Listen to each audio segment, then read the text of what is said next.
Hello friends, welcome to இல்லறம். இன்றைக்கி நம்ம இல்லறமில் ஆனியன் ஊத்தாப்பம் எப்படி செய்கிறதுன்னு பார்க்கலாம். அதுக்கு முன்னாடி இல்லறம் சேனலை சப்ஸ்கிரைப் பண்ணாதவங்க சப்ஸ்கிரைப் பண்ணிக்கோங்க. உடனுக்குடன் உங்களுக்கு அப்டேட் வேணும்னா பக்கத்துலேயே இருக்கிற பெல் பட்டனையும் ப்ரெஸ் பண்ணி வச்சுக்கோங்க. இதுக்கு தனியாக மாவு எதுவும் அரைக்க தேவையில்லை. தோசை மாவையே கொஞ்சம் திக்காக ஊற்றினா ஊத்தாப்பம் ரெடி ஆகிடும். இதுக்கு பொடியாக நறுக்கின ஒரு பெரிய வெங்காயம், பொடியாக நறுக்கின பச்சை மிளகா, துருவின கேரட், கொஞ்சம் பொடியாக நறுக்கின கொத்தமல்லி இதெல்லாம் எடுத்துக்கலாம். கூடவே கொஞ்சம் நம்ம இட்லி தோசைக்கு வீட்டில் அரைச்சி வச்சுருக்கிற மிளகாய் பொடியும் எடுத்துக்கலாம். இது கொஞ்சம் மேலே தூவுறதுக்கு. தோசை மாவும் எடுத்துக்கலாம். இப்போது ஸ்டவ் ஆன் பண்ணி தோசைக்கல்லை வச்சு மீடியம் ஹீட்டில் சூடானதும் ஒரு 1.5 கரண்டி தோசை மாவை ஊற்றிட்டு, அது ரொம்ப சன்னமாக தேய்க்க வேண்டாம், கொஞ்சம் திக்காகவே தேய்ச்சிக்கணும்.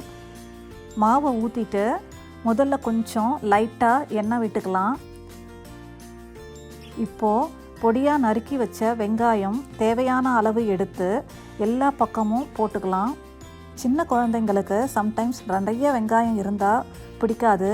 அதனால் அவங்களுக்கு தேவையான அளவு நீங்கள் குறைச்சி போட்டுக்கலாம். நான் பெரிய வெங்காயம் இன்றைக்கி போட்டிருக்கேன். உங்கள்கிட்ட சின்ன வெங்காயம் இருந்ததுன்னா அது கூட போட்டுக்கலாம், ரொம்பவே நல்லாயிருக்கும். அடுத்தது கொஞ்சம் கேரட் எடுத்து தூவி போட்டுக்கலாம். கேரட் நிறைய போட வேண்டாம், கொஞ்சம் போட்டால் போதும். நிறைய போட்டால் அது கொஞ்சம் ஸ்வீட் டேஸ்ட் வந்துடும். உங்களுக்கு கேரட்டே வேண்டாம் அப்படின்னாலும் போடாமல் தவிர்த்துக்கலாம். அடுத்தது நம்ம பொடியாக நறுக்கி வச்ச பச்சை மிளகாவை உங்கள் காரத்துக்கு தேவையான அளவு தூவி விட்டுக்கலாம். குழந்தைங்களுக்கு பண்ணும்போது பச்சை மிளகாவை போட வேண்டாம், அவங்க சாப்பிடும்போது வாயில் கடிப்படும், அப்புறம் ரொம்ப காரமாகிடும். கூடவே கொஞ்சம் கொத்தமல்லியும் போட்டுக்கலாம். கொத்தமல்லி போட்டோம்னா கொஞ்சம் வாசனையாக இருக்கும், சாப்பிடும்போது நல்லா இருக்கும். அடுத்தது நம்ம இட்லி மிளகாப்பொடி எடுத்து வச்சோம் இல்லைங்களா, அதை கொஞ்சம் எடுத்து லைட்டாக தூவி விட்டுக்கலாம் மேலே. இது ஆப்ஷனல் தான், உங்களுக்கு வேணும்னா போட்டுக்கோங்க, வேண்டான்னா போட வேண்டாம். போட்டால் கொஞ்சம் டேஸ்ட் நல்லா இருக்கும், அதுக்காக தான் போடுறது. போட்டுட்டு நல்ல எண்ணெயை கொஞ்சம் நல்லா சுற்றி ஊற்றி விட்டுக்கலாம்.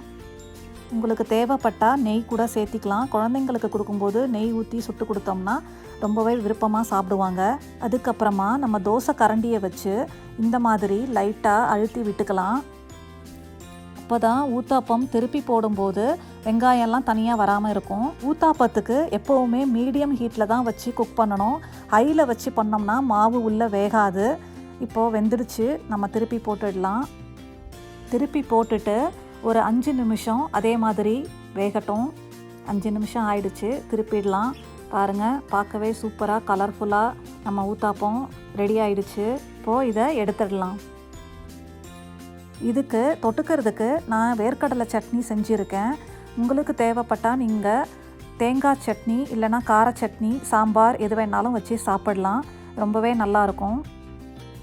நீங்களும் கண்டிப்பாக இதை உங்கள் வீட்டில் ட்ரை பண்ணி பாருங்கள், உங்களுக்கும் ரொம்பவே பிடிக்கும். உங்களுக்கு இந்த வீடியோ பிடிச்சிருந்ததுன்னா லைக் பண்ணுங்கள், ஷேர் பண்ணுங்கள், மறக்காமல் சப்ஸ்கிரைப் பண்ணுங்கள். கூடவே பக்கத்தில் இருக்க பெல் பட்டனையும் கிளிக் பண்ணி வச்சுக்கோங்க. தேங்க்யூ.